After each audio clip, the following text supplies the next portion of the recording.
Hello, Jen here. It's been a really long time, hasn't it? I hope everybody's doing well. Thanks for coming to check out my new layout today. I have had this up on Instagram, and the video was ready to go. I just hadn't had time to do the voiceover.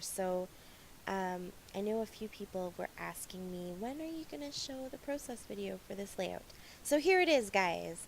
Um, what I decided to do was use the Just Add Color paper, excuse me, papers from Bella Boulevard, and they're awesome. They're all just black and white paper that you can color in and do whatever you want to them. So I've cut out a bunch of flowers from the flower paper, and I'm just using some Prima watercolors here to color them in. And I'm aiming for a rainbow effect. So I'm just going to do some yellow, and that one was orange. And next we'll pick some red. And I'm not being too picky about how they look. I want them to look like they've been watercolored. I'm not worried about going out of the lines either because I'm going to cut them all out. So I'm just going to paint them. I sort of I don't want the flowers in each color to match, so I'm going to do multiples of every color. So I'm just starting with these are more, to me they're more sort of earthy tones, and I'm going to have some that are a bit brighter. I end up pulling out other watercolor mediums, so my mermaid markers and things like that, just to get those different tones of each color. So here's a blue one. And the paper is really nice. It buckles a little bit with the water, but I'm really not using that much. So they dry pretty quickly, and the paper doesn't get too warped from it. So here's a purple one. And I think I'm going to try and mix up a different tone of purple for the last one here. And I won't show you all of them I do, because I do a few more than this, obviously. But this is just to give you an idea of how the process started for me. So here I'm just mixing up that purple. And actually, by the time my background paper dries, the Stampin' Up! Grid paper that I have, that watercolor splotch up in the top is so beautiful. I cut it out so that I can make some hearts with it. Punch out some hearts. So here I'm just going to go in and paint the centers. And I didn't really have a plan for what those centers should be. So I'm just going to sort of randomly paint different colors in them. And it was okay to me if they bled a little bit or if the colors mixed a little bit, because it just gave each flower a little bit of interest. And so here I'm just showing you how I cut them out, and now I have all my beautiful flowers. And those photos that I'm going to use, those came from a marble slab. So the one that opened up here in our town when they first opened up, they had a photo booth, and anytime you went for ice cream, you could go and take some fun pictures. And of course my kids, who were 3 and 4, I think, at the time, because this is a couple years ago now, they absolutely loved going and getting pictures from the photo booth. So I hadn't scrapped any of those yet, so I thought I would. And now I just want to add a little bit of interest to the background as well, so I'm going to go with that same sort of rainbow effect, or follow the rainbow colors. So I added the red and then some yellow, and I really wanted orange to be more of a prominent color. Sorry if you can hear my kids there. It's summer vacation, so they're sitting beside me. So I wanted there to be a bit more prominent orange, so I went in and added more orange. Now here I'm going to add some green, And then of course I want a few different tones of the green, so I'm going to add a little bit more. And this is my Jane Davenport colors. So they're not quite the same as the colors that I used in my Prima set. These ones have a few more mixed colors, and like this turquoise is much more opaque. And then here's a nice blue. And I was just sort of artificially, I guess you could say artificially mixing some of those colors because I didn't want to add too much water to the paper. I do have some gesso down on the paper, but not, it's still warping because I'm painting so much of that center. So I'm going to use some of the mixes that are already made for me so that I can get that sort of gradient of rainbow without making my paper too wet. And you can, excuse me, you can see that I'm spraying it a few times just because I want those colors to run. And there we go.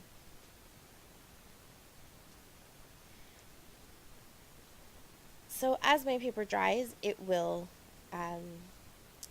the buckling will go away a little bit. So now I'm just looking for some washi tape. I just have it hanging right there beside me. I thought just to give a little bit of different texture to the background, I'm going to try and match some washi tape with each of the colors. But the paint still wasn't quite dry enough, so here I'm just going to cut up my pictures. I did think about using them as a photo strip, but I'm going to cut these ones apart. Of course, I have tons of other ones, because you know, my kids couldn't just do it once. So I'm not worried about losing the photo strip effect because I can do another layout with other photo strips. So for this one, I'm going to cut them all out and sort of scatter them along that rainbow, and then I can put my flowers down. So you can see how I'm just matching the flower colors with the section of the rainbow that they correspond to, and they'll just sort of cascade down in that diagonal direction. And I cut out a couple of white ones just to fill in gaps. I thought it would be nice to maybe start and end with white, or there you can see I thought of maybe trying to balance it off by having some white in those opposite corners. And then now I just found the pictures weren't holding up quite as well, so I'm going to back them with some paper. This is just the summer vibes from Simple Stories, so the 6x6 pad. And I wasn't really looking to have any specific patterns or anything, I just wanted the pictures to have a little bit more weight to them. So I'm just trying to find nice colors that match the rainbow. I have so many scraps from that paper. I love it. So I'm using a couple of solid colors, that yellow, and then here I have a rainbow one. And I'll just try and place them in the rainbow where the color of the matting is complementary to the color in the rainbow. And then that way they just pop out a little bit more because those flowers are the same size as the pictures. And so I found that they just weren't carrying their own weight properly. So there's some blue and pink, and then a couple of multicolor ones, and this, it doesn't really pick it up on the camera, but that's actually sort of a lime green color, slightly more on the yellow side than the green side. So there's all of my pictures, and I'm just going to push all of my flowers off so I can put the washi tape back on now that it's a little bit more dry. So I have some yellow going up there. I was pretty lucky. I think I found colors to match just about every section. So here's some orange, and it's very random. I know that most of it's going to get covered up, so I'm not really trying to place these in any specific order. I just wanted to have some different texture popping out behind the flowers and behind the pictures. So here's some blue. And then I think I might use two different kinds of sort of indigo violet. Well, more purple. Yeah. And then the last one, I think I have a pinky. Yeah, pink and purple. And I'm going to find a red one for up at the top. Or something close to red. There we go. Oh, it's pink and red. I forgot. Yes. So you really won't see a lot of that washi tape. I do cover a lot of it up. So now I'm just going to scatter my pictures. I sort of wanted to use the washi tape as the base to put all the pictures down, so they're all touching a little bit of washi. There we go. And now it's time to put the flowers. So I do play around a little bit, because I want there to be enough of a balance. And you can see that some of the flowers, because they were touching each other in the pattern on the paper, I've had to cut certain flowers so they're missing a petal, or I liked the shape of some of the flowers that were along the border of the paper, so it's only half a flower. So I'm just making sure to place those ones first so that I know that they're covered up if they're missing a section. And here's the yellow, and now some green. There we go. And that blue, I think that's my favorite one, that beautiful sort of minty blue. Down into the purple.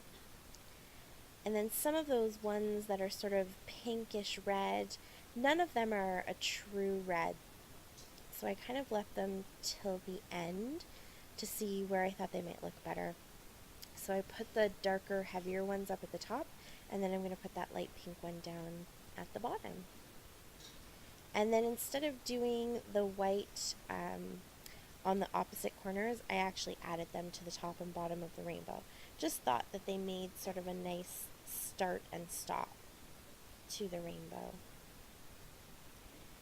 And of course we all remember my Dollar Tree enamel dots.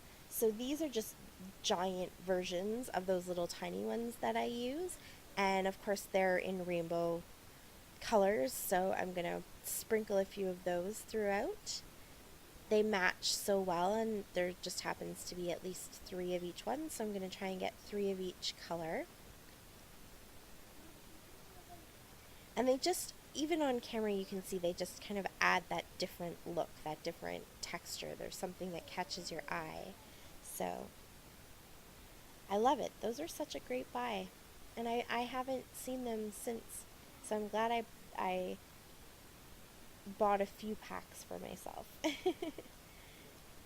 And then just to add again something a little bit different, I'm going to go through my little word stickers. These are all Simple Stories ones, and pick out something that I can, Lego time.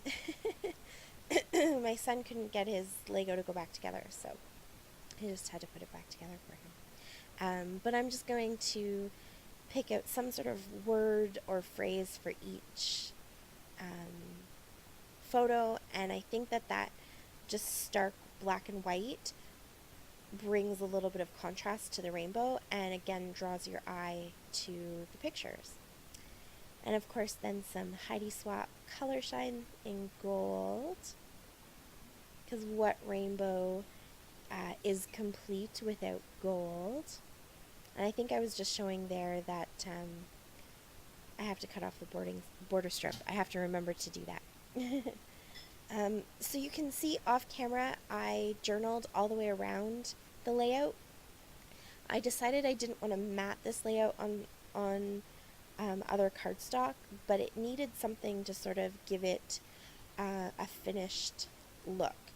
So I just did my journaling all around the outside border in black marker, and I think, I don't know, just it completes it, it sort of holds it in, and I really like it.